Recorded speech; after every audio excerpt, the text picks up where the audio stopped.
오늘은 이제 내용, 특히나 면접의 내용을 구체적으로 살펴볼 수 있는 안내책자나 요강, 거기서 어떤 내용을 찾아서 우리가 활용할 수 있는지에 대해서 한번 말씀드리도록 하겠습니다. 면접의 유형에서 소양 확인에 대한 면접, 지원 동기나 장래 희망, 장단점 등 준비 정도 학업 의지를 주로 다루는 이 소양 확인 면접의 경우에 실제로 이제 대진대와 명지대, 성결대 등이 대학에 있는데요. 그중에 명지대 사례를 한번 살펴보도록 하겠습니다.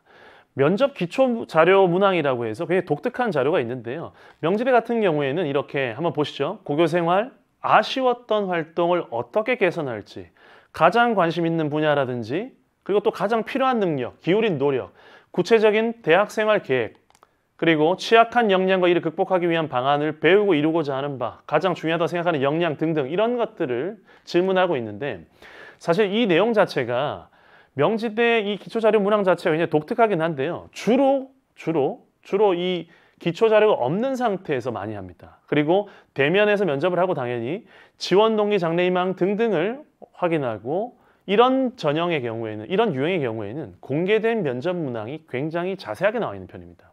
학교 홈페이지뿐만 아니라 전공 가이드북, 그리고 전공 가이드북이라든지 또는 학생부 종합전형 가이드북 등등을 통해서 확인할 수가 있고요. 실제 사례를 살펴보면 이렇습니다. 명지대 사례인데요. 국문학과의 질문을 한번 보시죠. 지원 동기 보이시죠? 위아래 주황색 계열. 국문학과가 됐든 사학과가 됐든 질문 이런 걸 하는 겁니다. 그리고 파란색에 가장 인상 깊었던 활동이라든지 성취한 거라든지 활동 경험이 뭐가 있냐 이런 식으로 해서 관련 활동 및 변화한 거예요. 그러니까 어떤 학과가 됐든 동기와 그리고 이 학과와 관련된 활동이라든지 또는 학과와 관련이 되지 않더라도 열심히 한 활동에 대해서 관심을 가진다는 걸 알 수가 있고요. 더 한번 살펴보겠습니다. 관심 있는 분야 여전히 보이시죠? 그리고 이건 어떻습니까? 힘들었던 점이에요.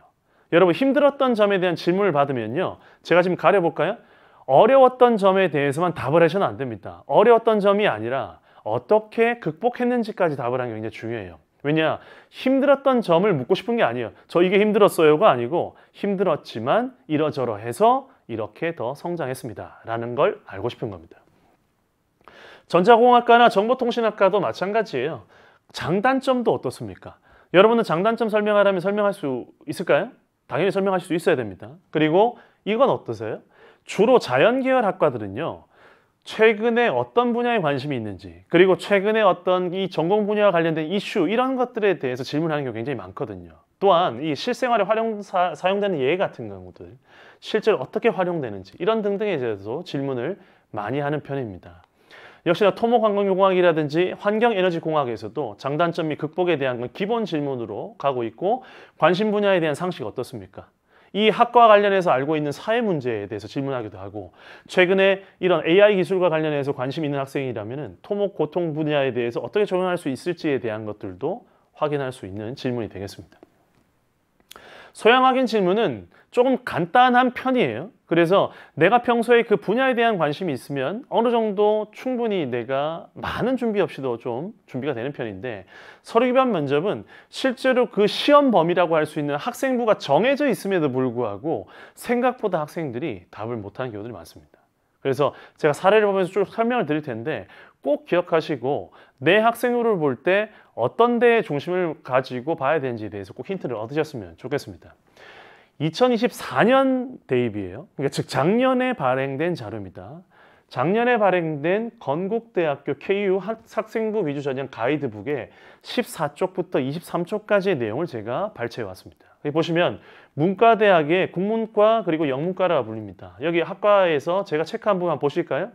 야, 너 학생 칼럼 작성했다는데 뭔가 분석했다는데 이걸 공부했다는데 보고서 작성했다는데 학습했다라는데 주제 탐구했다라는데 여러분 학생부 이런 내용 많죠. 그런데 그게 어디에 기반돼 있죠? 창체와 수업이 핵심이잖아요. 그것 이외에 대학들이 볼 수 있는 내용이 없어요, 사실상. 그렇기 때문에 이 창체와 수업 내용 중에 전공 관련 활동들은 여러분들이 더 꼼꼼하게 보셔야 된다는 그 얘기입니다. 그리고 미디어 커뮤니케이션 학과라든지 문화 컨텐츠 학과 어떻습니까? 자, 주황색 계열의 매체 수업, 약간 분홍색 계열이죠. 그리고 푸른색 계열의 미디어, 정보기술 이런 것들도 보이실 거고요. 수업이죠. 매체 수업, 그리고 전공 관련된 활동들, 미디어 관련된 OTT 서비스에 대한 주제로 선정해서 뭐 어쩌고 저쩌고 했다라는 거예요. 카드 뉴스 제작했다라는 거예요. 정보기술과 매체의 발달에 따라 발생할 수 있는 윤리 어떤 게 있을까요? 이런 거. 이걸 한번 예를 들어볼까요? 여러분, 미디어와 관련된 OTT 서비스를 주제로 선정하여 기본 개념과 정보, 성공 요인 등을 소개하는 카드 뉴스를 제작했다고 하잖아요. 이거 한 학생이 전국에 2,000명은 넘을 겁니다. 그런데 이거 한 학생들이 보통 보면 어떤 줄 아세요? 카드 뉴스를 만들기만 한 거예요. 그냥 요약적인 내용들만 정리만 한 거란 말입니다. 대학 입장에서 뭐가 알고 싶을까요? 네가 실제로 이거와 관련해서 얼마나 깊이 있게 열심히 탐구해서 네가 지금 현재 알고 있는 게 뭔지가 궁금한 거예요. 그래서 이런 질문들을 하는 겁니다. 전공과 관련된 활동들이 그런 거고요. 그 다음에 문화 콘텐츠 학과로 예를 들어 볼까요? 역시나 마찬가지로 수업 창체, 진로 시간 보이시죠? 진로 시간에 콘텐츠만의 한국 콘텐츠만의 차별화 전략에 대해 탐구했는데 본인이 생각하는 차별화 전략은 뭐냐라고 학생이 직접 한 게 뭔지를 묻고 있는 겁니다. 그리고 역시나 전공과 관련된 활동으로 마지막에 경제적 성장에 대한 분석을 발표했다는 부분에 대해서도 질문할 수 있겠죠. 그래서 학생부에는 조금 간단하게 나와 있거나 좀 그 내용이 중요해 보이는데 그 중요도만큼 자세히 드러나지 않는 활동들을 묻고 싶어 하는 겁니다. 이런 건 또 어떻습니까? 이건 이제 2025년 올해 자료예요. 올해 발행된 가이드북에 이쪽에 나와 있습니다. 국문과, 영문과에 대한 내용이에요. 창작 활동부터 시작해서 보호 정책이라든지 차이점을 조사했다. 여러분들이 실제로 이런 활동들을 많이 하시잖아요. 그렇죠? 이런 내용들.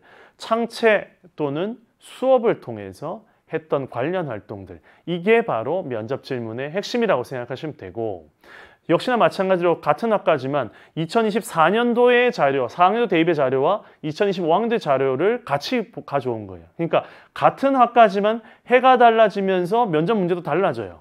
그리고 어쨌든 각종 활동들을 통해서 여러분들에게 뭘 묻고 싶은 거냐?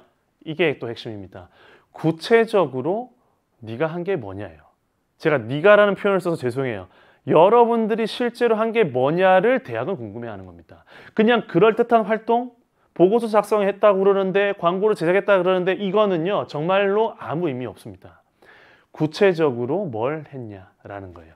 과정과 결과는 어땠습니까? 그리고 하나를 소개해보라고 구체적으로. K컨텐츠의 매력이 뭡니까? 그리고 자신만의 아이디가 뭐였냐고요. 이걸 구체적으로 설명하는 게 면접에서 가장 중요하다는 말씀 드립니다. 자, 이제 자연계열도 한번 살펴볼까요? 조금 느낌이 달라요. 수학과 물리학과 한번 보겠습니다. 과정을 증명했다라는데 공식과 계산을 발표했다라는데 증명했다라는데 어떻습니까? 전공과 관련된 활동 그리고 개념 어때요? 수학적 개념, 수리적 개념 그리고 물리학과도 마찬가지예요. 보시면 어떠한 과정들을 설정하여 실험했냐, 실험 과정은 어땠냐, 뭐가 다르냐 등등처럼 전공 관련된 활동과 실험 그리고 개념에 대한 그러니까 기본적으로 수학과 관련된 기본적인 개념을 제대로 갖추고 있느냐에 대한 부분들을 질문을 많이 하는 편이에요.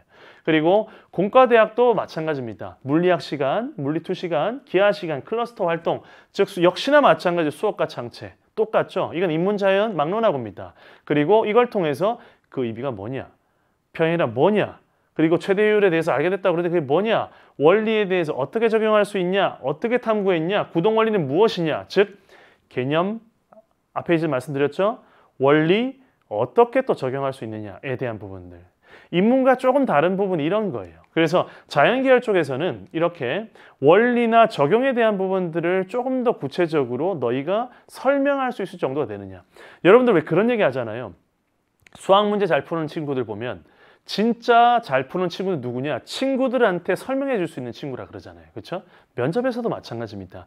네가 만약에 우리에게 설명을 제대로 할 수 있다면 아, 너는 정말 제대로 공부했구나 라고 대학이 판단할 겁니다. 자, 미래에너지공학이라든지 스마트 운행 채공학과 어떻습니까? 똑같습니다. 수업 창체부터 시작해서 역시나 원리에 대한 부분 그리고 논리적인 과정을 갖춰서 설명해야 되는 겁니다. 자연계열은 이 부분이 굉장히 중요하겠죠. 자, 그래서 서류 기반 면접이라는 게 그럼 어떤 거냐? 팁을 한번 말씀드리겠습니다. 학생부에 기재된 내용이 학생이 실제로 한 것인가? 여러분 이게 농담으로 들리지 않으실 겁니다. 학생부에 자기가 실제로 그 정도 하지 않았는데 선생님들이 정말로 엄청난 노력을 해서 더 그럴듯하게 보이는 기록이 있을 수가 있어요. 그리고 얼마나 진정성 있는 깊이와 폭으로 한 활동이냐 그걸 대학이 궁금해합니다. 그래서 여러분들 그럼 뭘 해야 되냐? 학생부를 일단 먼저 파악하셔야 되죠. 학생부를 먼저 파악하시고 여러분들이 실제로 실행한 구체적 활동을 각각을 다 점검하신 다음에 거기서 무엇을 배우고 느꼈는지 그리고 내가 어떤 역량을 갖췄는지에 대해서 보여주시면 정말 최고의 답안이 되는 겁니다. 그래서 이렇게 정리를 해볼게요. 기본은 언제나 수업과 창의적 체험 활동입니다. 그걸 통해서 내가 한 구체적 역할이라든지 내가 배운 내용들을 통해서 나의 학업 역량과 진로 역량과 공동체 역량을 보여줄 수 있으면 서류 기반 면접은 전부 다 정리된다고 저는 생각합니다.